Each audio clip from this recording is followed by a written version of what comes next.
ներկայացուցիչները նշում են, որ դուք չեք աշխատում հայ դատի ներկայացուցիչների հետ, ուզում եմ նաև սրա մասին ձեր պարզաբանումը լսել մասին եւ ինչու կամ Տեսեք, այդ պատասխանելու եմ հարցին, ասեմ, բայց այդ որ ասում եք շատ մարդիկ նշում են, կուզեի իմանալ ով է նշում, բայց գիտեմ, որ նշողներ հաստատ կլինեն, չեմ կասկածում, ինչ որ մարդիկ, շատ լավ։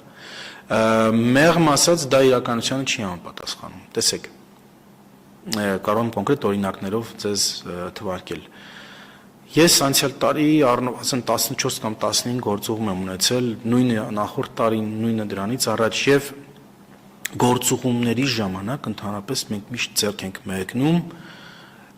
նաև հայ-աղբական դաշնակցության եւ հայդատի կառույցներին։ Ես օրինակ այցելություններ ունեմ, որ Միացյալ Նահանգների, եթե չեմ սխալվում, 2023-ի վերջի այցելությունը, որ կամ 24-ի սկիզբն էր, փետրվար ամիսն էր 24 թվականի, ես երևի 8 քաղաք այցելեցի Միացյալ Նահանգները, այդ 8-ից 6 քաղաքներում հայդատի տեղական կոմիտեի կամ դաշնակցության կենտրոնական կոմիտեի եւ տեղական կոմիտեի անդամների հետ ամենտեղ հանդիպում եմ ունեցել։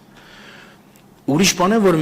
հաճախ մեր դիմումներին չեն արձագանքում։ Նույն բանը կարող եմ ասել Ավստրալիայում էր, մենք ձեռք մեկնեցինք, Ավստրալիայում հանդիպեցի ամբողջ եւ հայդատին եւ դաշնակցությանը եւ քույր կազմակերպություններին։ Այդ հանդիպումները նենց չի, որ միշտ շատ սիրալիր ձևով են անցնում, բայց հանդիպումներ են։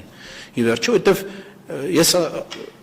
իրենց հրավիրում եմ, ասում եմ, խնդրեմ, դուք ասեք ինչ որ ունեք ասելու, բայց պիտի պատրաստ լինեք նաեւ լսել ինչ որ ես ունեմ ասելու, որտեվ ես էլ իրենց շատ բան ունեմ ասելու։ Բայց հաճախ ունակ մեր մեկնած ձեռքին համապատասխան արձագանք չի լինում։ Հետևաբար մեր իրենց հետ չհամագործակցելը ավելի շատ պայմանավորված է իրենց չկամությամբ, քան մեր ինչ որ խուսափողականությամբ։ Չէ, պատճառները ձեզ հայտնի են, դուք գիտեք, որ հայ-աղբական դաշնակցությունը Հայաստանի Հանրապետությունում եւ ընդհանրապես բյուրոյի մակարդակով շատ կոնկրետ դիրքորոշում ունի քաղաքական, նրանք իրականում հեղափոխությունից հետո, Թավշյա հեղափոխությունից հետո չեն ընդունում Հայաստանի ժողովրդի որոշումը իշխանափոխության, որը ի սկզբանե այդ իշխանությունը անօրինական էր, դրա համար իշխանափոխությունը տեղի ունեցավ, չեն ընդունում եւ չեն ընդունում նաեւ իրենց դերը այն կործանարար 25-26 տարիների միջավայրի քաղաքական զարգացումների, տնտեսական անկման, լճացման, կրթական համակարգի ջախջախման,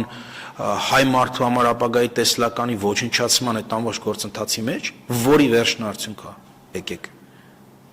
ընդունենք Արցախի նաև Լեռնային Ղարաբաղի մեր կորուստներ, չկարողացանք պաշտպանել, չեն ընդունում այդ դերը եւ ամբողջ մեղքը բարդում են այս կառավարության վրա։ Հիմա այս պայմաններում ինչու իրենք չեն ուզում մեր հետ համագործակցել, այդ հարցը արդեն իրենց է պետք տալ, բայց ֆոնը սա է։